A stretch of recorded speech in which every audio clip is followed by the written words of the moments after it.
여기서 날 치료하겠다고? 한국 병원에 찾아온 러시아 소녀에서 나온 조롱 섞인 목소리였습니다. 하지만 석 달 후 그녀는 그 한국 의사 앞에서 고개를 숙이고 있었죠. 선생님, 덕분에 제가 살았어요. 수영 유망주였던 러시아 소녀를 살린 기적적인 이야기가 궁금하시다면 구독을 눌러주세요. 러시아 사할린 유주노 사할린스크의 한 수영장에서였습니다. 찬물을 가르며 자유형으로 질주하던 예카테리나 볼코바, 21살의 그녀에게 갑작스러운 비극이 찾아왔죠. 평소처럼 50m를 완주하려던 순간 몸에 힘이 빠지면서 물속으로 가라앉기 시작했습니다. 코치가 이상함을 느끼고 급히 뛰어들었지만 카차는 이미 의식을 잃은 상태였어요. 사할린 중앙병원 응급실로 실려간 카차, 그녀의 아버지. 이고르 볼코프는 병원 복도를 미친 듯이 걸어다니고 있었습니다. 러시아 극동 지역 최대 천연가스 유통업체 사장인 그는 돈으로 해결할 수 없는 일이 있다는 걸 처음 깨달았죠. 의사가 나와서 전한 말은 청천벽력이었습니다. 신장 기능이 급속도로 악화되고 있습니다. 반월상 사구 최신형으로 추정되며 즉시 전문 치료를 받지 않으면 카차는 어릴 때부터 건강 그 자체였어요. 아버지가 사준 최고급 수영복을 입고 매일 2시간씩 훈련에 매진하던 그녀였는데 하루아침에 이런 일이 벌어진 겁니다. 병실에 누워있는 딸의 창백한 얼굴을 바라보던 이고르는 주먹을 꽉 쥐었어요. 내 딸을 이런 시골 병원에서 치료받게 할 순 없어. 그의 목소리에는 분노와 절망이 뒤섞여 있었죠. 사할린의 의료진들은 솔직히 인정했습니다. 신장 이식이 필요한 상황인데 저희 병원에는 그런 시설이 없어요. 이고르의 얼굴이 일그러졌어요. 러시아에서 손꼽히는 부자인 자신이 딸 하나 제대로 치료해 줄 수 없다니 이런 모욕이 또 있을까요? 그럼 어디로 가야 하는 거야? 그의 고함 소리가 병원 전체에 울려 퍼졌습니다. 의사는 조심스럽게 대답했어요. 모스크바나 상트페테르부르크 같은 대도시에는 신장 이식센터가 있습니다. 하지만 여기서 말을 멈춘 의사의 표정이 심상치 않았죠. 하지만 뭐야, 빨리 말해. 이고르가 다그치자 의사는 한숨을 내쉬었습니다. 대기 환자가 너무 많아서 최소 8개월은 기다리셔야 할 것 같습니다. 8개월? 카차의 상태로는 2달도 버티기 힘들다고 했는데 8개월이라니 이고르는 당장 모스크바로 전화를 걸기 시작했습니다. 하지만 돌아오는 답변은 모두 비슷했어요. 죄송합니다만 현재 대기 순번이 우선순위 환자가 아니라서 적어도 1년은 러시아 최고 병원들조차 그의 딸을 당장 치료해 줄 수 없다는 것이었죠. 절망에 빠진 이고르 앞에 한 줄기 희망이 나타났습니다. 자신의 회사에서 일하는 한국 지사 담당 직원이 조심스럽게 제안한 것이었어요. 사장님, 제가 들은 바로는 한국 의료기술이 러시아보다 앞선 분야가 많다고 하던데요. 이고르는 코웃음을 쳤습니다. 한국? 그딴 작은 나라에서 뭘 할 수 있다는 거야? 하지만 선택의 여지가 없었어요. 카차의 몸무게는 하루가 다르게 줄어들고 있었고 얼굴은 점점 더 창백해져 갔습니다. 의사는 냉정하게 통보했어요. 이 상태로는 20일 안에 신장 이식을 받지 않으면 생명을 보장할 수 없습니다. 이고르는 마지막 카드를 꺼내들 수밖에 없었죠. 한국지사 직원이 알아본 정보에 따르면 서울대학교병원이라는 곳에 아시아 최고 수준의 신장이식센터가 있다고 했습니다. 이고르는 여전히 반신반의했어요. 한국 병원이 모스크바 병원보다 나을 리 없어. 하지만 딸의 생명 앞에서는 자존심도 소용없었습니다. 그는 급히 한국행 항공편을 예약했죠. 카차가 처음으로 의식을 완전히 찾았을 때 아버지가 전한 소식은 충격적이었어요. 카차야, 우리 한국으로 가야겠다. 그녀의 첫 반응은 격렬한 거부였습니다. 한국이요? 아빠, 정신 나갔어요? 러시아가 얼마나 의료 선진국인데 굳이 그런 후진국까지 가야 해요? 카차는 어릴 때부터 유럽 각국을 돌아다니며 자란 진짜 국제적인 감각의 소유자였거든요. 그런 그녀에게 한국은 그저 먼 동양의 작은 나라에 불과했죠. 하지만 이고르는 딸을 설득할 수밖에 없었습니다. 다른 선택이 없어, 카차야. 여기서 기다리다가는 정말 위험해질 수도 있어. 카차는 억지로 고개를 끄덕였지만 내심으로는 완전히 다른 생각을 하고 있었어요. 한국 의사들이 뭘 할 수 있겠어? 모스크바 의대 교수들도 못 고치는 걸 말이야. 2012년 12월 6일 카차 일행은 인천공항행 항공편에 몸을 맡겼습니다. 이고르 카차, 전담 간병인, 그리고 러시아어 통역사까지 총 4명의 일행이었죠. 카차는 비행기 안에서도 계속 투덜거렸어요. 아빠, 정말 이러는 게 맞아요? 독일이나 스위스로 가면 안 돼요? 하지만 이미 엎질러진 물이었죠. 카차는 한국에 대해 아는 게 거의 없었어요. K-팝이나 한국 드라마 같은 건 그녀 같은 러시아 상류층 자제에게는 관심 밖의 일이었거든요. 그저 아시아의 어느 나라 정도로만 생각하고 있었을 뿐이죠. 하지만 곧 그녀는 자신의 편견이 얼마나 잘못되었는지 깨닫게 될 거예요. 과연 한국에서 카차를 기다리고 있는 건 무엇일까요? 2012년 12월 7일 오후 2시 인천국제공항에 내린 카차 일행의 표정은 복잡했습니다. 이고르는 딸의 손을 꼭 잡고 있었지만 그의 마음속에는 여전히 의구심이 가득했어요.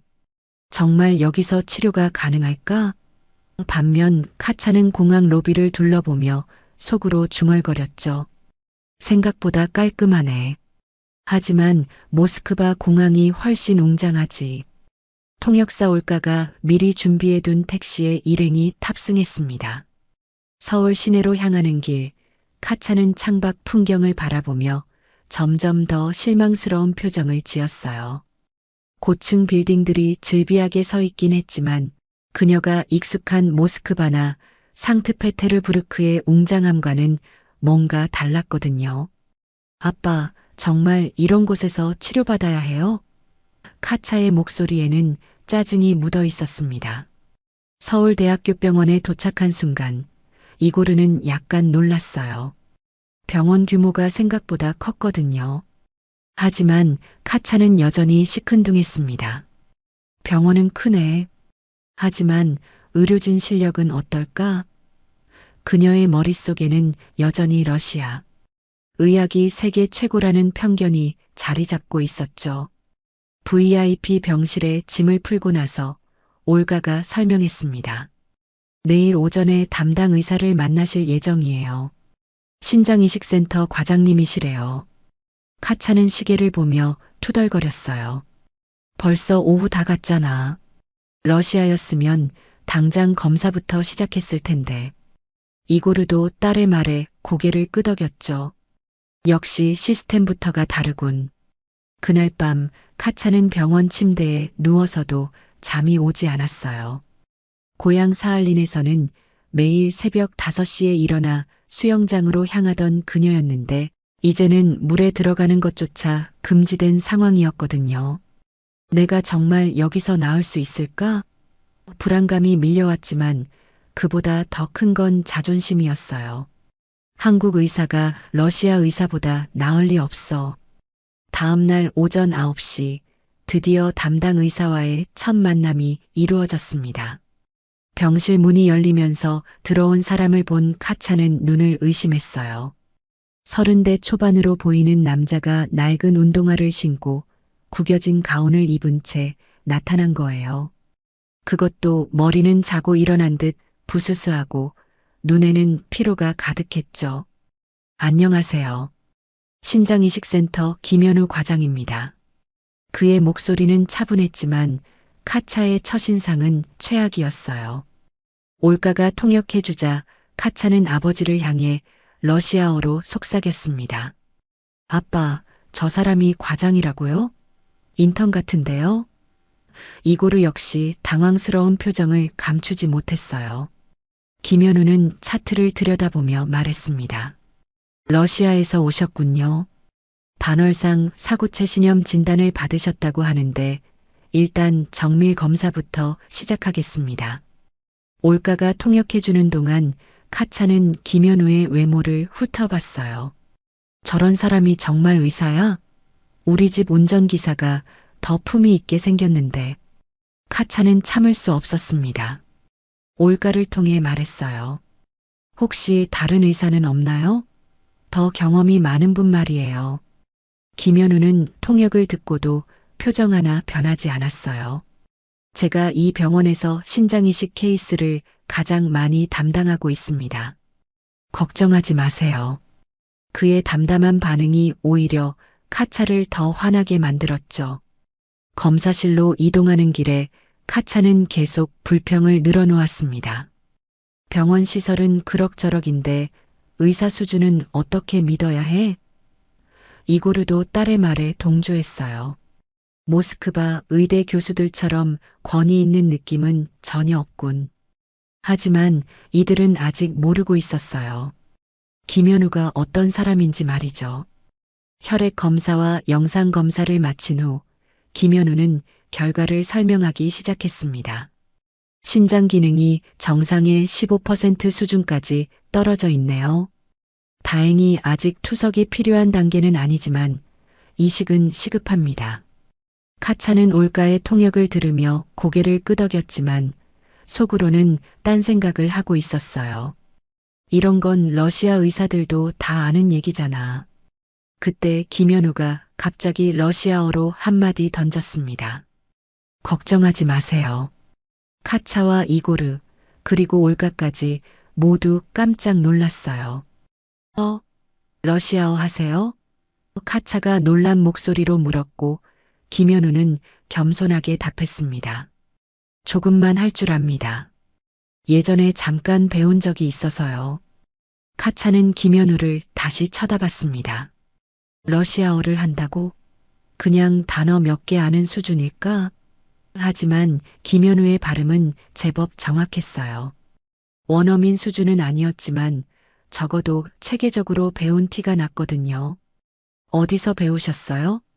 카차가 물었지만 김현우는 그냥 취미로요라며 대수롭지 않게 넘어갔습니다. 오후에 진행된 추가 검사에서 김현우는 카차의 상태를 더 자세히 파악했어요. 면역 체계가 신장을 공격하고 있는 상황이네요. 이식 후 거부 반응을 막기 위해 면역 억제제를 써야 하는데 그 전에 전반적인 컨디션을 올려야겠어요. 의학적 설명은 완벽했지만 카차의 마음속 의구심은 쉽게 사라지지 않았습니다.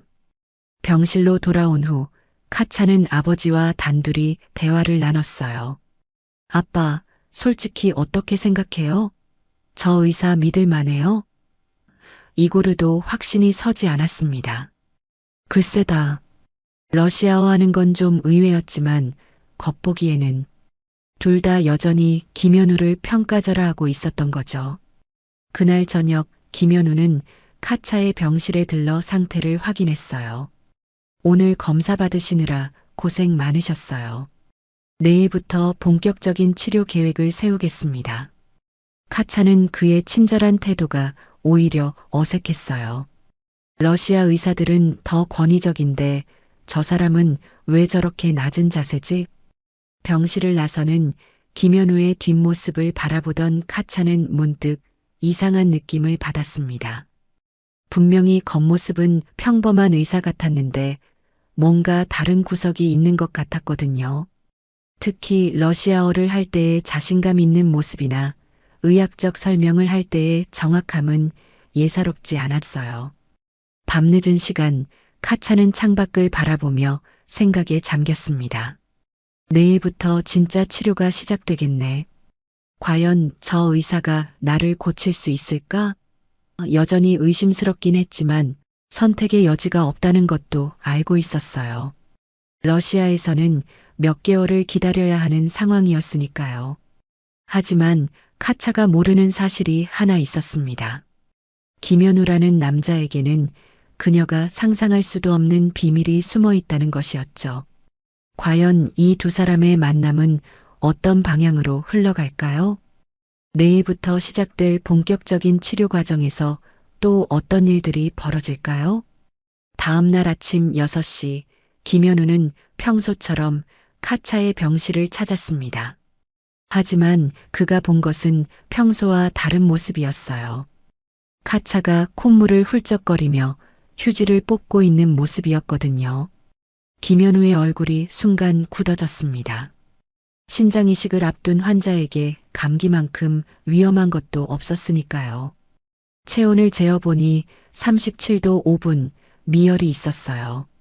김현우는 청진기로 가슴 소리를 들어보며 속으로 한숨을 내쉬었습니다. 이런 타이밍에. 하지만 그의 표정은 여전히 침착했어요. 카차는 자신의 상태가 얼마나 심각한지 전혀 모르고 있었거든요. 검사 결과가 나오자마자 김현우는 즉시 이고르와 카차를 불러 앉혔습니다. 그의 목소리에는 평소와 다른 무게감이 실려 있었어요. 감기에 걸린 상태에서는 수술을 진행할 수 없다는 것, 면역 억제제를 사용해야 하는 이식 수술의 특성상 조그마한 감염도 생명을 위험에 빠뜨릴 수 있다는 설명이었습니다. 카차의 얼굴이 점점 붉어졌어요. 감기 때문에 수술을 미룬다고? 그녀에게는 말도 안 되는 소리로 들렸거든요. 러시아에서라면 이런 사소한 문제 따위는 무시하고 수술을 강행했을 텐데 한국 의사는 겁이 많다는 생각이 들었습니다. 올가가 통역을 마치자마자 카차의 폭발이 시작됐어요. 물컵이 바닥에 떨어지며 산산조각 났습니다. 카차가 화가 나서 집어던진 것이었죠. 병실 안의 분위기가 순식간에 얼어붙었어요. 간병인은 깜짝 놀라 구석으로 피했고 올가는 당황한 표정으로 카차를 말렸습니다. 하지만 카차의 분노는 쉽게 가라앉지 않았어요.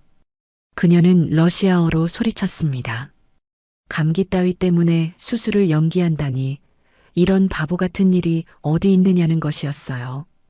이고르도 딸의 편을 들었습니다. 자신이 러시아에서 알고 있는 의사들은 이런 식으로 치료를 미루지 않는다면서 김현우의 판단에 의문을 제기했거든요. 김현우는 묵묵히 그들의 항의를 들었습니다. 감정적으로 반응하지도 않았고 변명을 늘어놓지도 않았어요. 그저 차분하게 의학적 근거를 설명할 뿐이었습니다. 면역 억제제가 몸의 저항력을 떨어뜨리기 때문에 작은 감기도 치명적인 폐렴으로 번질 수 있다는 것, 수술 후 회복 과정에서 합병증이 생길 위험성이 높다는 것 말이에요. 하지만 카차에게는 그런 설명이 핑계로만 들렸어요. 그녀는 러시아어로 중얼거렸습니다. 역시 한국 의사들은 실력이 부족해서 이런 변명을 늘어놓는다는 것, 모스크바의 명의들이라면 이런 사소한 문제 따위는 해결책을 찾아냈을 거라는 것이었죠. 올가는 이런 말들을 통역하기가 민망해서 적당히 순화시켜 전달했어요. 이고르는 다른 방법을 제시했습니다. 돈으로 해결할 수 있는 방법이 있지 않겠느냐는 것이었어요. 최고급 감기약을 구해다 주거나 특별한 치료 방법이 있다면 비용은 얼마든지 지불하겠다고 했습니다. 하지만 김현우의 대답은 단호했어요. 돈으로는 의학을 바꿀 수 없다는 것이었거든요. 카차는 점점 더 화가 났어요. 자신이 러시아에서 몇 억 루블을 들여도 치료받지 못해서 이 먼 나라까지 왔는데 여기서도 이런 식으로 시간만 끌고 있으니 답답할 수밖에 없었거든요. 그녀는 올가에게 소리쳤습니다. 다른 병원으로 옮기거나 아니면 유럽에서 의사를 데려오라고 말이에요. 김현우는 여전히 침착했어요. 카차가 물건을 던지고 소리를 질러도 이고르가 협박조로 말해도 그는 흔들리지 않았습니다. 오히려 그는 카차의 상태를 더 면밀히 관찰하고 있었어요.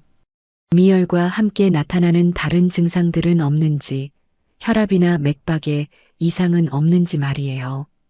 병실 밖에서는 간호사들이 수군거렸습니다.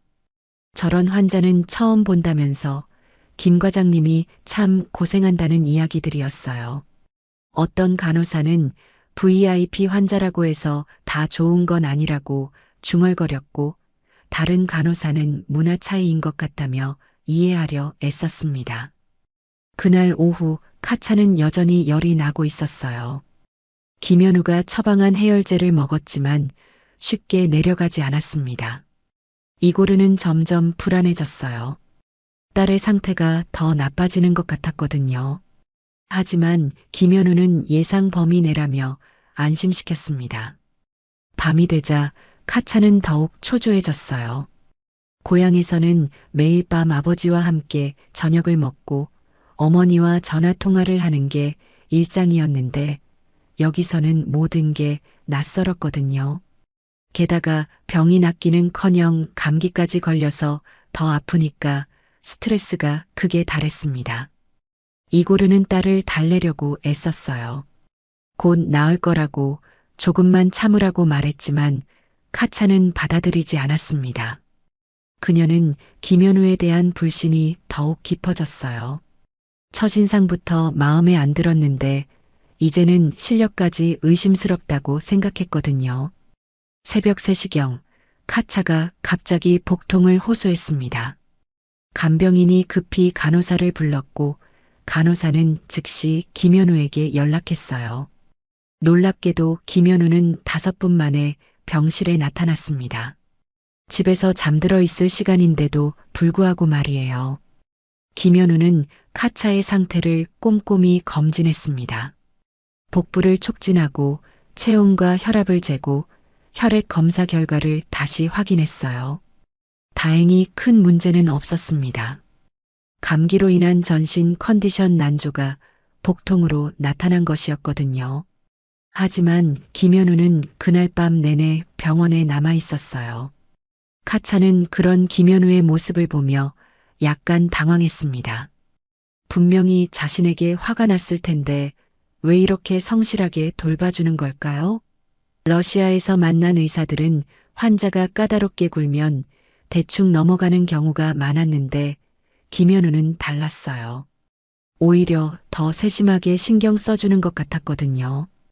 이틀이 더 지나고 나서야 카차의 감기가 완전히 나았습니다. 체온이 정상으로 돌아오고 콧물과 기침도 멈췄어요. 김현우는 그제야 안도의 표정을 지었습니다. 하지만 카차와 이고르는 여전히 불만이었어요. 사흘이나 시간을 허비했다는 생각이었거든요. 김현우는 다시 한번 설명했습니다. 이제 수술 준비를 시작할 수 있다고, 하지만 더 정밀한 검사가 필요하다고 말이에요. 카차는 또 다른 지연이 있을까봐 걱정되었습니다. 하지만 이번에는 별다른 문제가 없었어요. 모든 검사 결과가 수술 가능한 상태를 보여줬거든요. 그런데 이상한 일이 하나 있었어요. 김현우가 카차 몰래 간병인에게 특별한 감기약을 전해준 것이었습니다. 러시아에서 가져온 약보다 훨씬 효과가 좋다면서 밤늦게 직접 조제한 약이라고 했어요. 간병인은 고마워했지만 카차는 그 사실을 몰랐습니다. 며칠 후 카차가 우연히 이 사실을 알게 됐을 때 그녀는 복잡한 기분이었어요. 자신이 그렇게 화를 내고 무시했는데도 김현우는 몰래 도움을 주고 있었던 거잖아요. 하지만 여전히 의심스러운 구석이 있었습니다. 과연 이 한국 의사가 정말 믿을 만한 사람일까요? 감기가 완전히 나은 후 카차는 김현우의 행동을 더욱 주의 깊게 관찰하기 시작했습니다. 다른 의사들은 하루에 한 번 회진을 도는 게 보통인데 김현우는 새벽 6시, 정오, 오후 4시, 저녁 9시까지 하루에 4번씩 병실을 찾아왔거든요. 처음에는 성의 없는 한국 의사가 과잉 진료로 돈이나 벌어보려는 건 아닌가 의심했어요. 새벽 6시 첫 번째 회진, 김현우는 항상 똑같은 루틴을 반복했습니다. 혈압 측정, 체온 확인, 복부 촉진, 다리 부종 검사까지 빠뜨리는 게 없었어요. 카차는 아직 잠이 덜 깬 상태에서 이런 검진을 받으면서 속으로 투덜거렸죠. 새벽부터 이렇게 성가시게 구는 의사가 어디 있어? 하지만 김현우는 그런 그녀의 불편한 기색을 아는지 모르는지 묵묵히 자신의 일을 해냈어요. 정오회진에서 김현우는 혈액 검사 결과를 들고 왔습니다. 크레아티닌 수치가 조금씩 올라가고 있네요. 예상 범위지만 주의 깊게 봐야겠어요. 올가가 통역해주자 카차는 걱정스러운 표정을 지었습니다. 김현우는 그런 그녀를 안심시키려는 듯 덧붙였어요. 걱정하지 마세요. 이 정도는 충분히 관리 가능한 수준이에요. 그런데 이상한 점이 하나 있었어요. 김현우가 병실에 올 때마다 입고 있는 가운이 항상 구겨져 있다는 것이었습니다. 마치 어디서 잠을 잔 것처럼 말이에요. 카차는 궁금해서 올가에게 물어봤습니다. 저 의사, 집에 가서 자는 거 맞아요? 올가가 다른 간호사에게 알아보니 놀라운 사실이 드러났어요. 김현우는 카차가 입원한 이후로 거의 병원에서 살다시피 하고 있었던 거예요.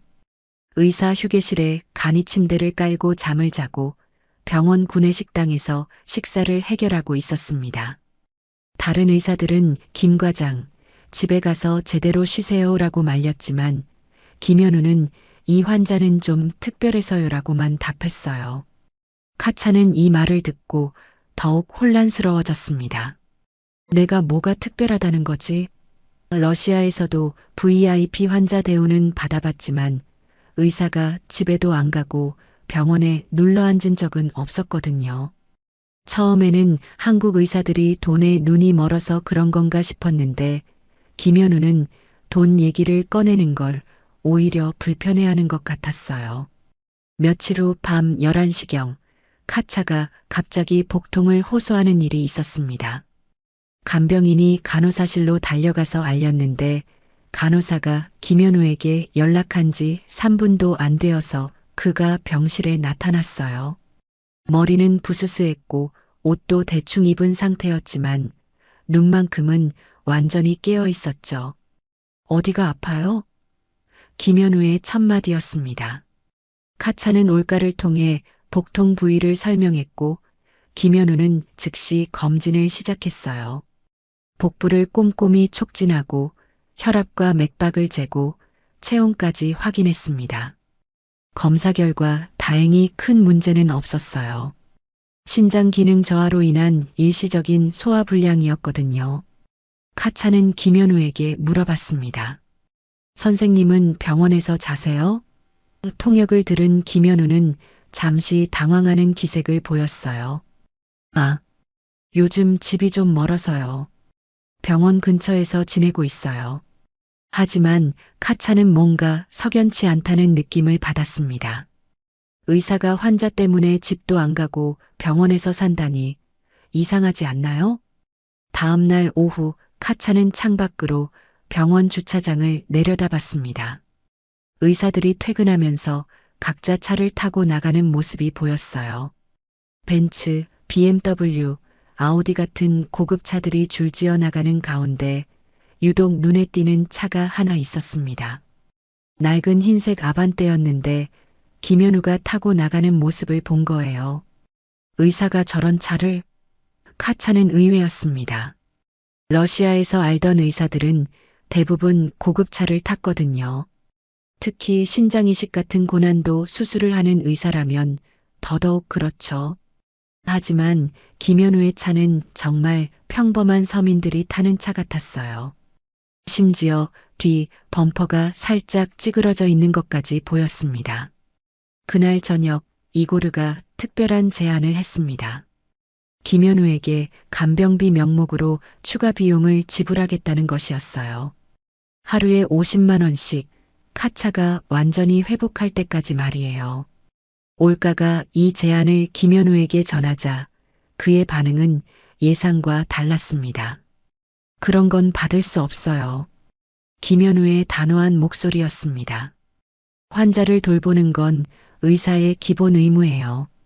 그것 때문에 따로 돈을 받을 수는 없습니다. 이고르는 통역을 듣고 당황했어요. 러시아에서는 의사에게 별도 비용을 주는 게 관례였는데 김현우는 아예 거부하는 거였거든요. 카차는 아버지와 단둘이 남았을 때 속내를 털어놓았습니다. 아빠, 저 의사 좀 이상하지 않아요? 돈도 거절하고 병원에서 살다시피 하고. 이고르도 동의했어요. 그러게 말이다. 뭔가 다른 속셈이 있는 건 아닐까? 둘 다 김현우의 진위를 의심하기 시작했죠. 며칠 후 카차는 김현우의 또 다른 면을 발견했습니다. 그가 다른 환자들과 대화하는 모습을 우연히 본 거예요. 옆 병실에 입원한 할머니가 의료비 때문에 걱정하고 있다가 김현우가 다가가서 조용히 이야기를 나누는 모습이었어요.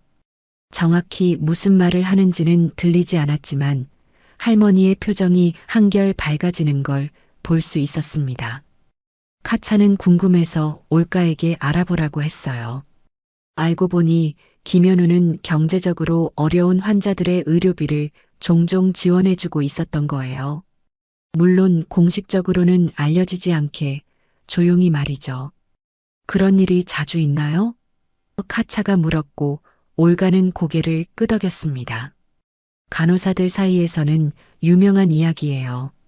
그날 밤 카차는 잠이 오지 않았어요. 김현우라는 사람을 도무지 이해할 수 없었거든요. 평범한 의사치고는 너무 헌신적이고 그렇다고 돈을 노리는 것 같지도 않고 오히려 자기 돈으로 다른 환자들을 도와주기까지 한다니. 대체 이 사람의 정체가 뭐지? 다음 날 새벽 회진 시간, 김현우가 평소와 다르게 깔끔한 옷차림으로 나타났습니다. 새 정장에 반짝반짝한 구두까지 신고 있었어요. 카차는 이상해서 물어봤습니다. 오늘 뭔가 특별한 일 있으세요? 김현우는 잠시 망설이다가 답했어요. 아, 잠깐 나갔다 와야 할 일이 있어서요. 점심시간에 김현우는 병원을 나갔습니다. 카차는 창밖으로 그의 모습을 지켜봤는데 놀랍게도 그를 태우러 온 차가 있었어요. 그것도 검은색 벤츠 S클래스였습니다.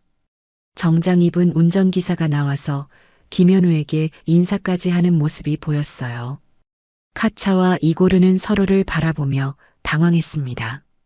분명히 김현우는 낡은 아반떼를 타고 다니는 평범한 의사인 줄 알았는데 갑자기 고급 승용차에서 내리다니 그것도 운전기사까지 딸린 차 말이에요. 뭔가 이상해. 카차가 중얼거렸고 이고르도 고개를 끄덕였습니다. 김현우가 돌아온 후 카차는 슬쩍 물어봤어요.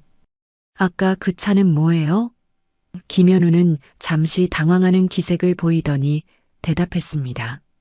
아, 친구 차 빌렸어요. 제 차가 고장나서요. 하지만 카차는 그 대답이 영 석연치 않았어요. 친구 차치고는 너무 고급스러웠거든요. 그날 저녁부터 카차의 김현우에 대한 관심은 더욱 깊어졌습니다. 겉으로는 평범한 의사 같은데 뭔가 숨기는 게 있는 것 같았어요. 돈을 거절하는 것도, 병원에서 살다시피 하는 것도, 고급차를 타고 나타나는 것도 모두 수상했습니다. 이 사람 정말 뭐 하는 사람이지? 며칠 후 카차는 결정적인 단서를 하나 더 발견했습니다. 김현우가 흘린 처방전을 우연히 본 건데 거기에 적힌 의료진 코드가 일반 과장급과는 다른 특별한 번호였어요. 올가가 알아보니 그 코드는 병원 이사진이나 특별한 지위를 가진 의사들에게만 부여되는 것이라고 했습니다. 과연 김현우는 어떤 사람일까요? 왜 이렇게 많은 비밀을 숨기고 있는 걸까요? 카차의 컨디션이 수술 가능한 수준까지 회복되자 김현우는 본격적인 수술 전 상담을 진행했습니다. 신장이식센터 회의실에 카차, 이고르, 올가, 그리고 김현우가 둘러앉았어요.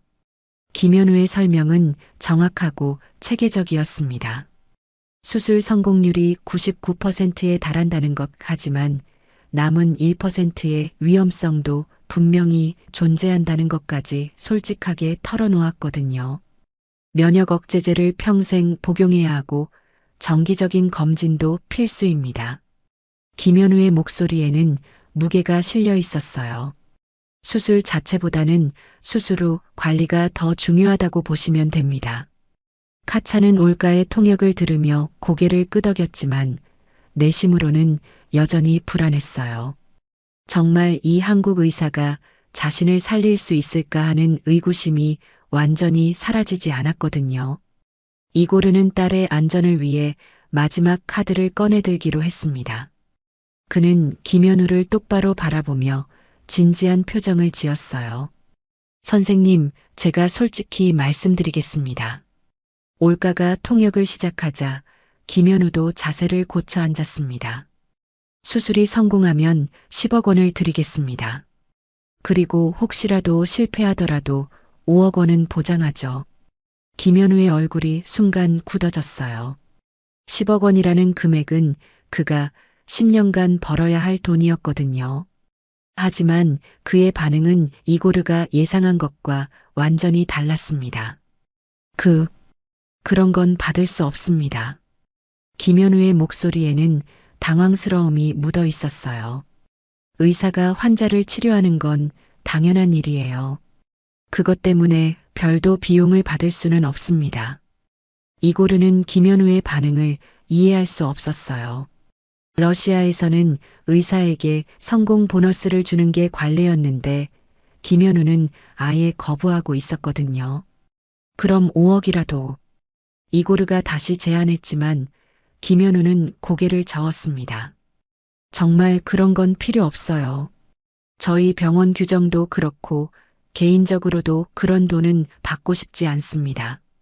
카차는 김현우의 표정을 유심히 관찰했어요. 분명히 당황은 하고 있었지만 돈에 대한 탐욕이나 아쉬움 같은 건 전혀 보이지 않았거든요. 오히려 불편해하는 기색이 역력했어요. 정말 이상해. 의사가 돈을 거절한다고? 러시아에서 만난 의사들은 모두 돈 앞에서는 솔직했는데 김현우는 왜 이럴까요? 이고르는 포기하지 않았어요. 그럼 병원의 기부금은 어떻습니까? 신장이식센터 발전을 위해 20억 정도. 이 제안에 김현우는 더욱 난처한 표정을 지었습니다. 기부금 문제는 병원 행정팀에서 다루는 일이에요. 제가 결정할 수 있는 사안이 아닙니다. 하지만 그의 목소리 톤으로 봐서는 이 제안도 탐탁지 않아 하는 게 분명했어요.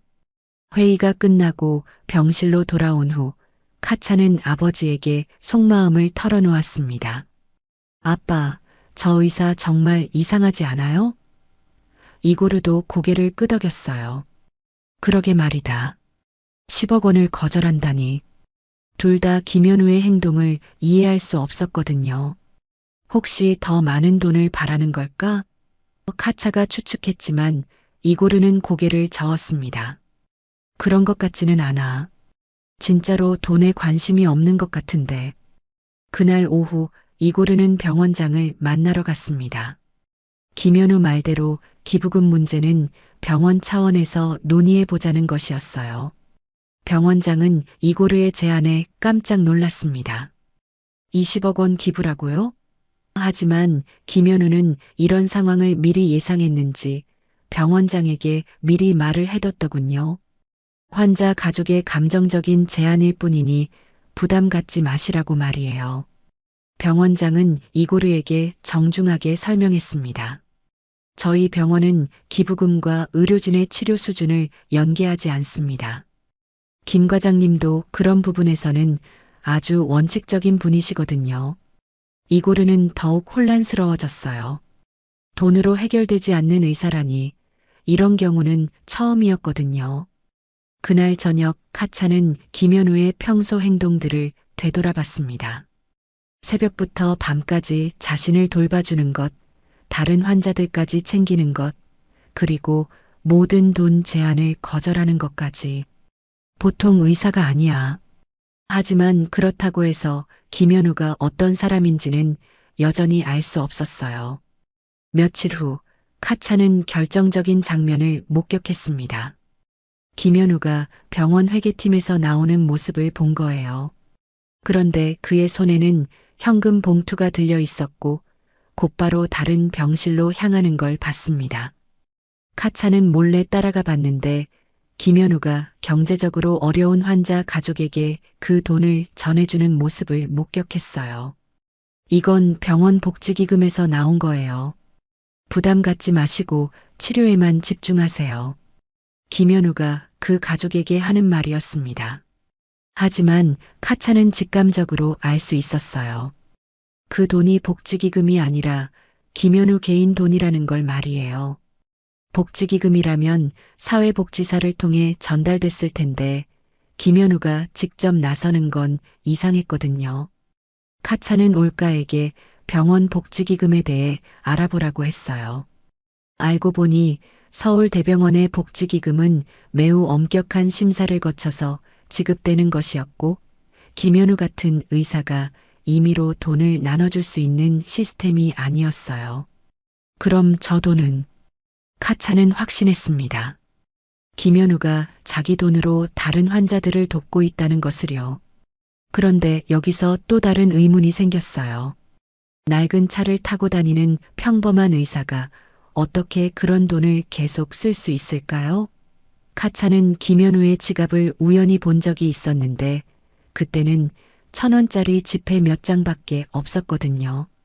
하지만 다른 환자들에게는 수백만 원씩 지원해주고 있으니 뭔가 앞뒤가 안 맞았어요. 다음 날 오후 카차는 더욱 충격적인 장면을 목격했습니다. 김현우가 점심시간에 병원을 나가는데 이번에는 운전기사가 딸린 검은색 벤츠 E클래스가 기다리고 있었어요. 지난번에는 S클래스였는데 이번에는 E클래스, 그것도 모두 최신 모델이었습니다. 운전기사는 김현우를 보자마자 깍듯하게 인사했어요. 도련님, 오늘은 어디로 모실까요? 운전기사의 말이 카차의 귀에 들렸습니다. 도련님? 카차는 깜짝 놀랐어요. 운전기사가 의사에게 도련님이라고 부르다니 이건 분명히 평범한 관계가 아니었거든요. 하지만 김현우는 주변을 둘러본 후 급히 차에 탔고 카차는 더 이상 지켜볼 수 없었어요. 그날 저녁 김현우가 병실에 왔을 때 카차는 슬쩍 떠봤습니다. 선생님, 오늘 점심 어디서 드셨어요? 김현우는 잠시 당황하는 기색을 보이더니 답했어요. 그냥 병원 근처 식당에서요.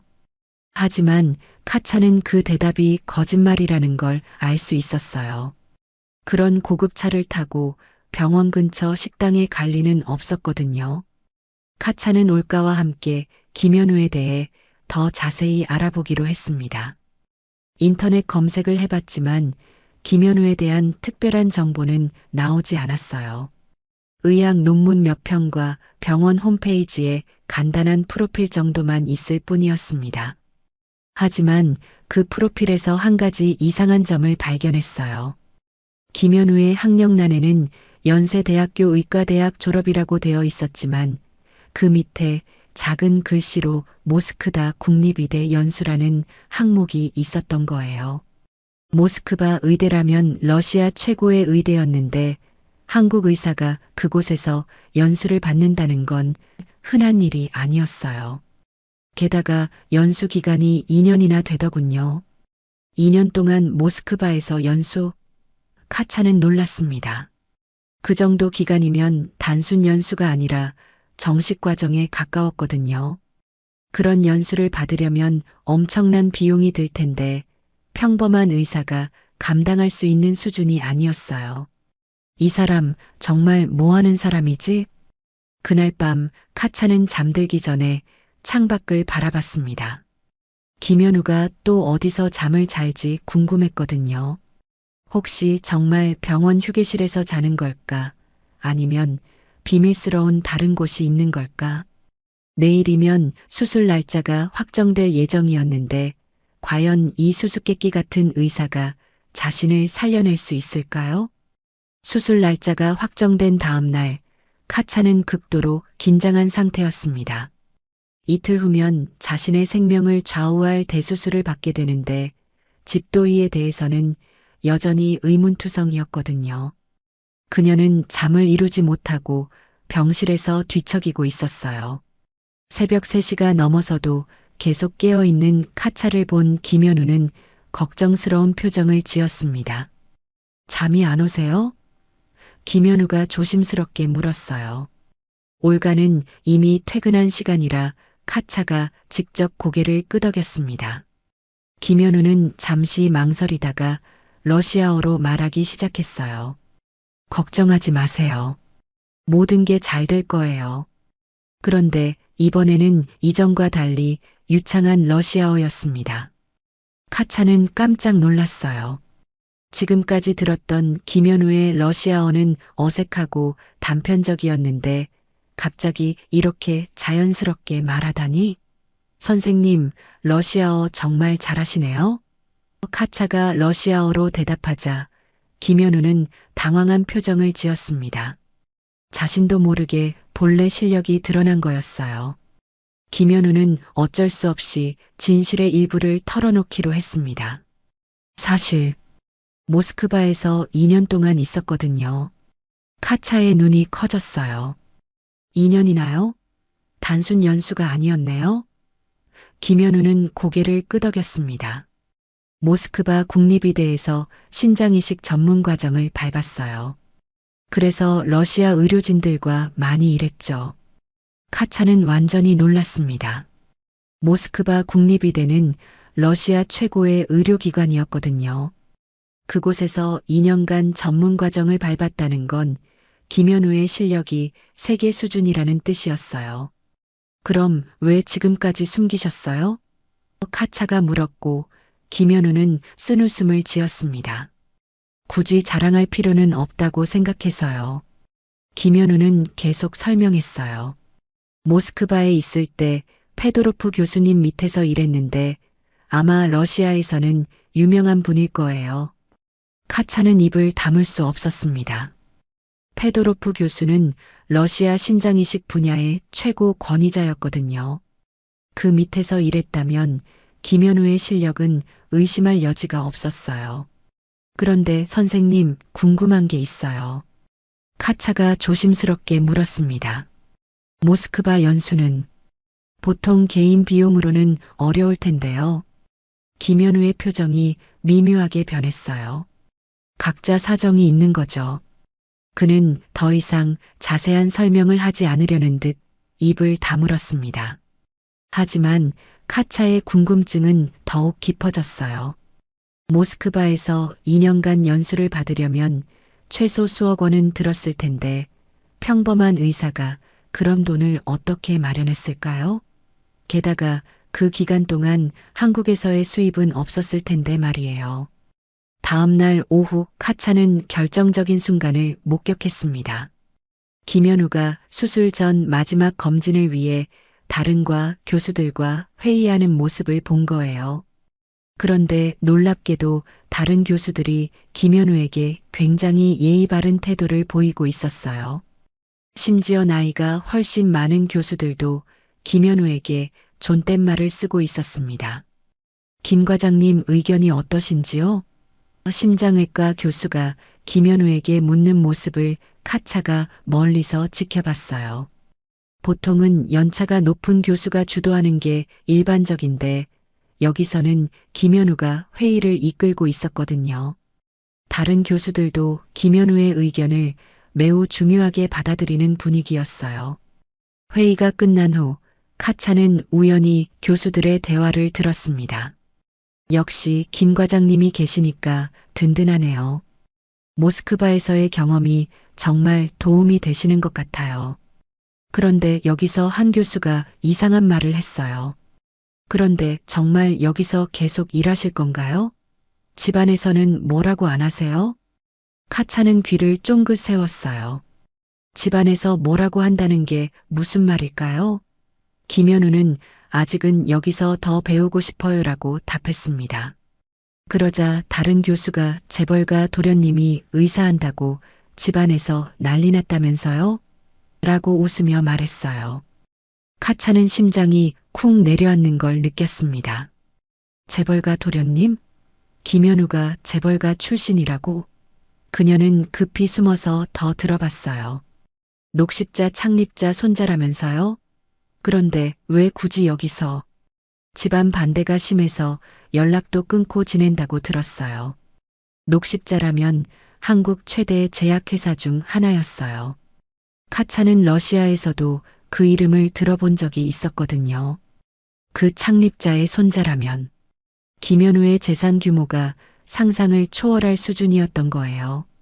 지금까지 자신이 무시했던 그 의사가 실제로는 자신보다 훨씬 부유한 집안 출신이었다니.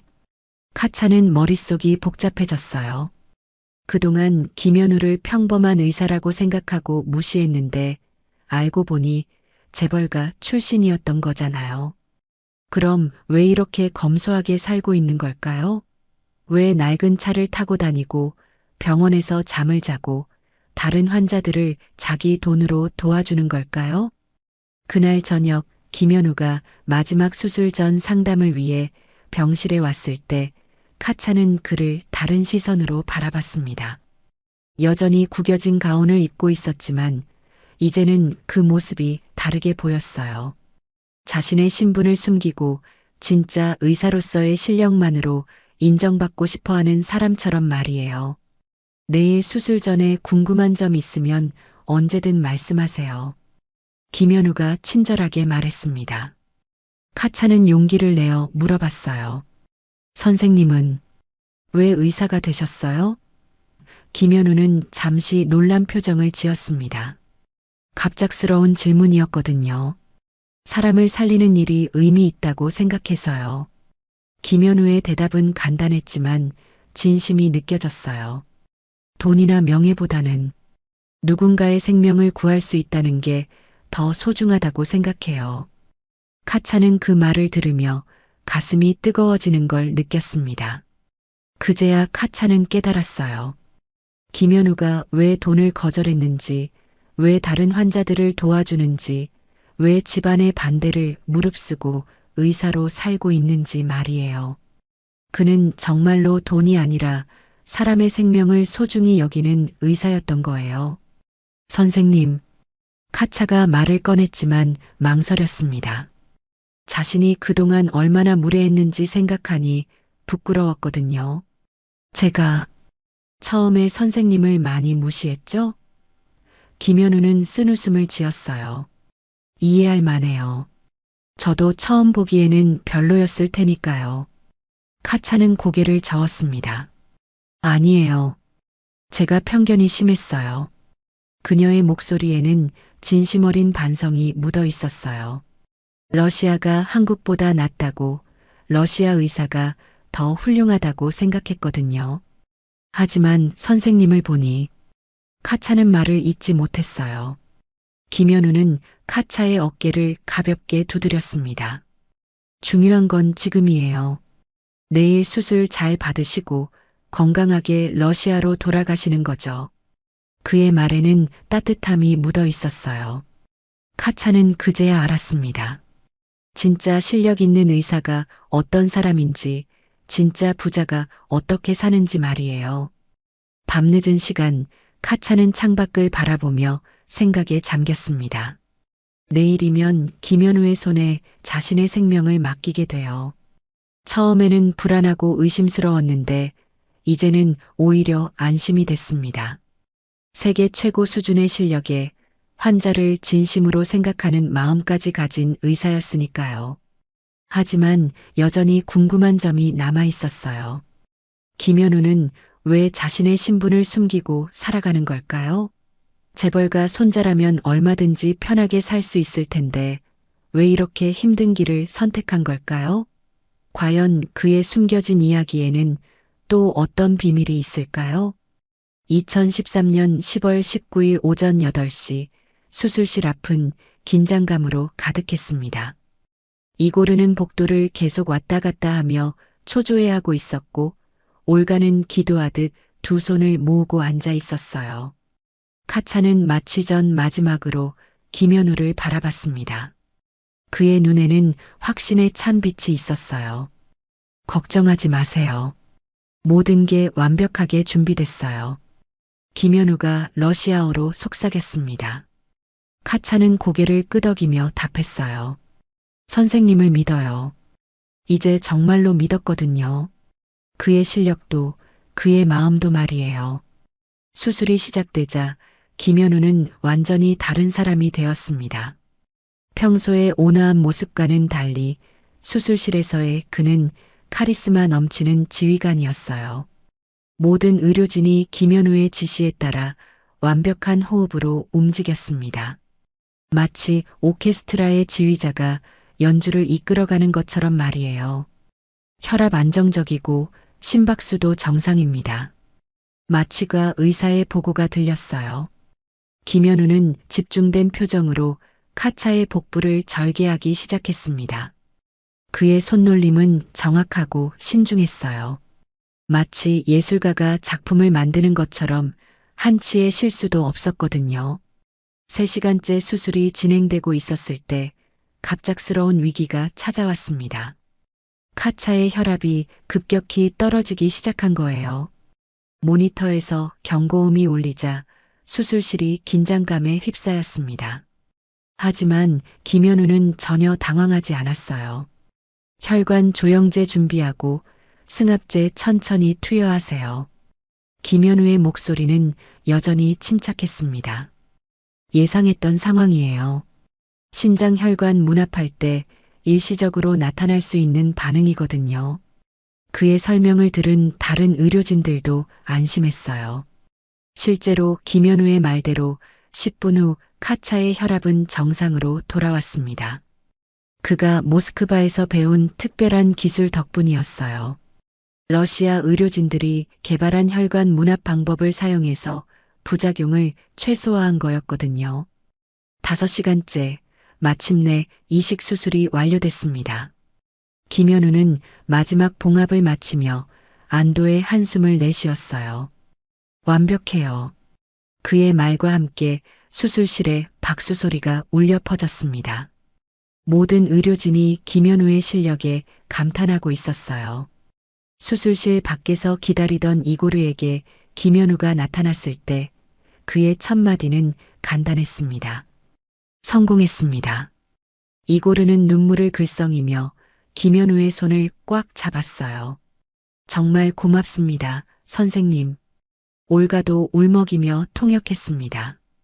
회복실에서 의식을 찾은 카차가 제일 먼저 한 말은 고마워요였습니다.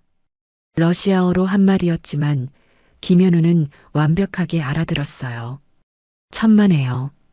이제 새로운 인생이 시작된 거예요. 김현우도 러시아어로 대답했습니다. 수술 후 이틀째 카차의 회복 상태는 놀라울 정도였어요. 새로 이식받은 신장이 완벽하게 기능하고 있었거든요. 소변량도 정상으로 돌아왔고 혈액 검사 수치도 모두 좋았습니다. 김현우는 매일 여러 번씩 카차를 확인하며 미소를 지었어요. 그런데 수술 후 사흘째 되는 날 예상치 못한 방문객이 나타났습니다. 정장을 차려입은 노신사가 카차의 병실에 들어온 거예요. 그의 뒤에는 비서와 보디가드까지 따라와 있었습니다. 카차와 이고르는 누구인지 몰라 당황했어요. 안녕하세요. 김현우의 할아버지 김정우입니다. 노신사의 소개에 카차는 깜짝 놀랐어요. 김현우의 할아버지라니?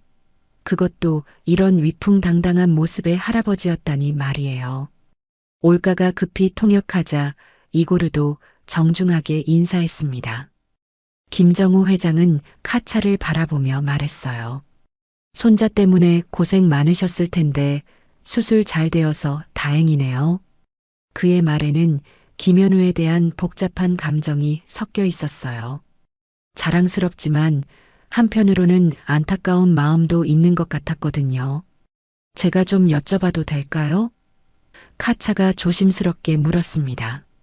김현우 선생님이 정말 녹십자 창립자의 손자가 맞나요? 김정우 회장은 쓴웃음을 지었어요. 네, 저희 집 막내 손자예요. 그런데 의사하겠다고 집을 나간 지가 벌써 5년이 되었네요. 김정우 회장의 이야기를 들으며 카차는 김현우의 진짜 사연을 알게 됐어요. 김현우는 어릴 때부터 할아버지가 정해준 길을 거부하고 자신만의 꿈을 추구했다고 했습니다. 의과대학에 진학하는 것부터 할아버지와의 갈등이 시작됐다고 하더군요. 모스크바 유학도 제 허락 없이 간 거예요. 김정우 회장이 말했습니다. 자기 용돈 모아서 대출까지 받아서 말이에요. 물론 나중에 알고 모든 비용을 지원해줬지만 그 고집스러운 성격은 여전하더군요. 카차는 김현우가 얼마나 의지가 강한 사람인지 새삼 깨달았어요. 김정우 회장은 계속해서 털어놓았습니다. 사실 저도 처음에는 반대했어요. 우리 같은 집안에서 의사라니 체면이 서지 않는다고 생각했거든요. 하지만 지금은 그는 잠시 말을 멈췄다가 이어갔어요. 지금은 자랑스러워요. 진짜 실력으로 사람들에게 인정받는 모습을 보니까 말이에요. 그럼 왜 아직도 연락을 안 하시나요? 카차가 궁금해서 물었어요. 김정우 회장은 한숨을 내쉬었습니다. 그 녀석이 고집이 세서 자기 힘으로만 살아가겠다고 하거든요. 용돈도 안 받고 집에도 안 오고. 하지만 제가 몰래 지켜보고 있어요. 그때 병실 문이 열리며 김현우가 들어왔습니다. 할아버지를 본 그의 표정은 복잡했어요. 놀라움과 반가움 그리고 약간의 당황스러움이 뒤섞여 있었거든요. 할아버지, 왜 여기에? 김현우가 조심스럽게 물었어요. 내 손자가 수술한 환자 상태를 확인하러 왔지. 김정우 회장의 대답에 김현우는 미안한 표정을 지었습니다. 할아버지께 연락도 안 드리고. 하지만 김정우 회장은 손을 저었어요. 괜찮다. 내가 하고 싶은 대로 하는 게 맞아. 카차는 할아버지와 손자의 대화를 지켜보며 감동받았어요. 겉으로는 냉정해 보이지만 서로를 아끼는 마음이 느껴졌거든요. 김정우 회장은 카차에게 말했습니다. 현우가 정말 좋은 의사가 됐나 봐요. 환자분이 이렇게 빨리 회복되다니. 김현우는 할아버지 앞에서 처음으로 자신의 속마음을 털어놓았어요. 할아버지, 저는 정말 의사가 되고 싶었어요. 돈이나 지위가 아니라 사람을 살리는 일이 하고 싶었거든요. 김정우 회장은 고개를 끄덕였습니다. 이제 알겠다. 내가 왜 그렇게 고집했는지 말이야. 그날 저녁 할아버지가 돌아간 후 김현우는 카차에게 진짜 이야기를 들려줬어요. 어릴 때부터 정해진 인생을 살기 싫어서 반항했던 것, 의대에 가면서 진짜 보람을 느꼈던 것, 모스크자에서 세계 최고 수준의 의학을 배우고 싶었던 것까지 모든 걸 솔직하게 말했습니다. 처음에는 할아버지가 화나셨어요. 하지만 지금은 이해해 주시는 것 같아요. 김현우의 목소리에는 안도감이 묻어 있었어요. 카차 씨 수술을 성공시킨 걸 보고 많이 인정해 주시는 것 같거든요. 카차는 김현우를 새로운 시선으로 바라봤습니다. 재벌가 도련님이라는 편안한 길을 버리고 자신만의 신념을 위해 살아가는 사람, 진짜 실력으로 세상과 맞서는 용기 있는 사람이었어요. 선생님, 정말 대단하세요. 카차의 진심 어린 말에 김현우는 부끄러운 듯 웃었습니다. 그날 밤 카차는 완전히 달라진 기분으로 잠자리에 들었어요. 자신을 살려준 의사가 어떤 사람인지 이제 완전히 알게 됐거든요. 돈과 지위를 포기하고서라도 자신의 신념을 지키는 사람, 환자의 생명을 정말로 소중히 여기는 진짜 의사였던 거예요. 과연 앞으로 두 사람 사이에는 어떤 일들이 벌어질까요? 2013년 11월 1일 카차의 퇴원 날이 다가왔습니다. 수술 후 2주 동안 그녀의 회복 속도는 의료진들도 놀랄 정도였어요. 새로운 신장이 완벽하게 자리 잡았고 거부 반응도 전혀 없었습니다. 김현우는 매일 아침마다 카차의 상태를 확인하며 만족스러운 미소를 지었어요. 정말 기적 같아요. 카차가 거울을 보며 말했습니다. 얼굴에 혈색이 돌아왔고 눈에는 생기가 넘쳤어요. 지난 몇 개월간 죽음의 그림자에 시달렸던 모습은 온데간데 없었습니다. 김현우는 그런 카차를 보며 의사로서의 보람을 느꼈어요. 퇴원 전날 저녁 카차는 김현우와 마지막 긴 대화를 나눴습니다. 더 이상 통역사가 필요하지 않았어요. 김현우의 러시아어가 워낙 유창했거든요. 선생님, 정말 감사해요. 카차의 목소리에는 진심이 묻어 있었습니다. 저를 살려주신 것도 고맙지만 더 중요한 걸 깨우쳐 주셨어요. 김현우는 고개를 갸우뚱했어요. 더 중요한 게 뭔가요? 카차는 잠시 생각하더니 말했습니다. 편견이 얼마나 무서운 건지 알았어요. 저는 처음부터 한국을 무시했고 선생님도 무시했잖아요. 하지만 정작 대단한 분은 선생님이었고 제가 배워야 할 게 많은 나라가 한국이었어요. 그녀는 계속 이어갔습니다. 러시아에서는 의사들이 환자를 위계질서로 대하는 경우가 많아요. 돈 많은 환자는 특별 대우하고 가난한 환자는 대충 넘어가거나. 하지만 선생님은 달랐어요. 저 같은 까칠한 환자도 끝까지 포기하지 않고 최선을 다해 주셨죠. 김현우는 부끄러운 듯 손을 저었어요. 그냥 의사로서 당연한 일을 했을 뿐이에요. 하지만 카차는 고개를 저었습니다. 아니에요. 선생님 같은 의사가 당연한 게 아니에요. 정말 특별한 분이시거든요. 그녀의 말에는 존경과 감사가 가득했어요. 카차는 러시아로 돌아가서 할 일들에 대해 이야기했습니다. 아버지 병원에서 일하는 의사들에게 한국 의료 시스템에 대해 알려줄 거예요. 그리고 환자를 대하는 태도도 바꿔달라고 말할 거고요. 김현우는 그런 카차의 다짐을 듣고 뿌듯했어요. 그리고 무엇보다 카차가 말을 잠깐 멈췄다가 이어갔습니다. 러시아 젊은이들에게도 편견 없이 세상을 바라보라고 말해줄 거예요. 작은 나라라고 무시하지 말고 겉모습으로 사람을 판단하지 말라고요. 김현우는 카차가 정말 많이 변했다는 걸 느꼈어요. 퇴원 당일 아침 병원 로비에는 카차를 배웅하러 온 사람들이 모여 있었습니다. 김현우를 비롯해 간호사들, 올가, 그리고 뜻밖에도 김정우 회장까지 와 있었어요. 할아버지는 며칠 전부터 김현우와 연락을 주고받으며 관계를 회복하고 있었거든요. 이고르는 김현우에게 다시 한번 정중하게 인사했습니다. 선생님 덕분에 제 딸이 새 생명을 얻었어요. 그의 목소리에는 깊은 감사가 묻어 있었어요. 러시아에 돌아가서 한국 의료의 우수성을 널리 알리겠습니다. 김정우 회장도 이고르에게 명함을 건네며 말했어요. 앞으로 러시아와 한국 간 의료 교류에 관심이 있으시면 언제든 연락 주세요. 두 나라의 부유한 사업가들 간의 새로운 네트워크가 형성되는 순간이었어요. 공항으로 가는 택시 안에서 카차는 창밖의 서울 풍경을 바라봤습니다. 2달 전에는 후진국의 작은 도시라고 무시했던 곳이었는데 이제는 완전히 다르게 보였어요. 각각의 건물과 거리에 담긴 사람들의 노력과 열정이 느껴졌거든요. 인천공항에 도착해서도 카차는 아쉬워했어요. 김현우가 배웅을 나왔는데 그와 헤어지는 게 정말 섭섭했거든요. 선생님, 나중에 러시아에 놀러 오세요. 카차가 말하자 김현우는 웃으며 답했어요. 기회가 되면 꼭 갈게요. 카차 씨가 수영하는 모습도 보고 싶고요.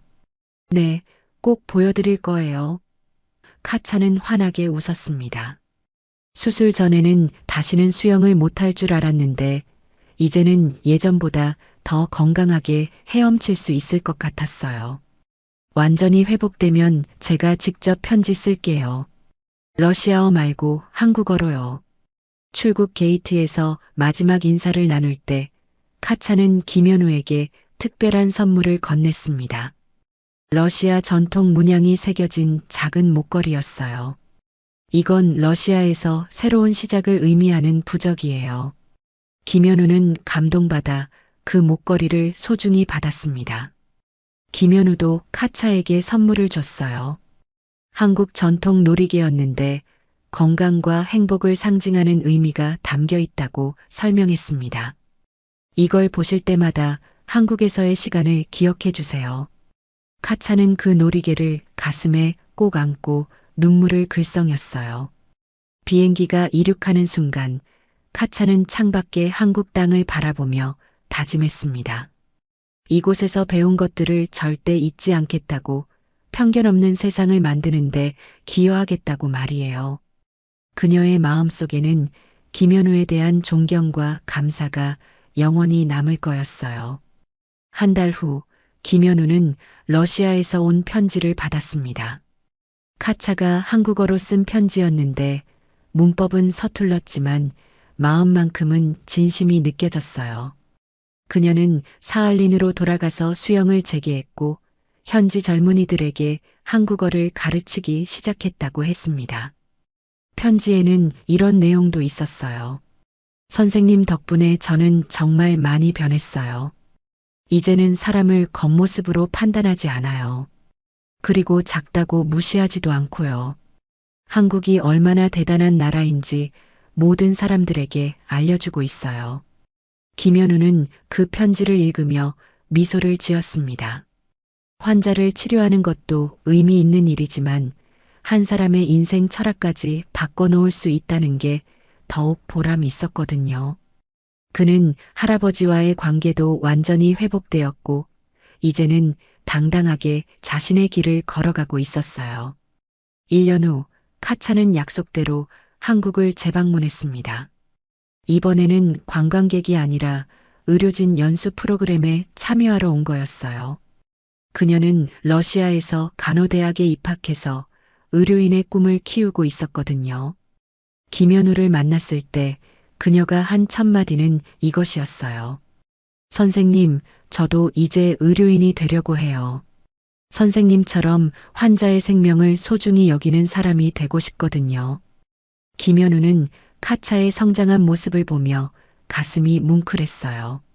그녀는 단순히 건강을 되찾은 게 아니라 완전히 새로운 사람으로 거듭나 있었거든요. 두 사람은 연인이 되지는 않았지만 서로에게 인생의 가장 소중한 스승이 되었어요. 카차는 편견 없이 세상을 바라보는 법을 배웠고 김현우는 진정한 의사의 의미를 더욱 깊이 깨달았습니다. 그들의 만남은 두 나라 사이에 작은 다리가 되어 더 많은 사람들이 서로를 이해할 수 있는 계기를 만들어 주었어요. 한국에서 진짜 가능하다고? 처음에 조롱 섞인 목소리로 던진 그 질문은 이제 완전히 다른 의미가 되었습니다. 한국에서는 정말로 모든 게 가능했어요. 편견을 깨뜨리는 것도, 진정한 의료진을 만나는 것도, 그리고 새로운 인생을 시작하는 것도 말이죠. 오늘도 긴 영상 시청해 주셔서 감사합니다. 항상 건강하시고 여러분이 눌러주시는 좋아요와 댓글에 엄청난 힘을 받습니다. 감사합니다.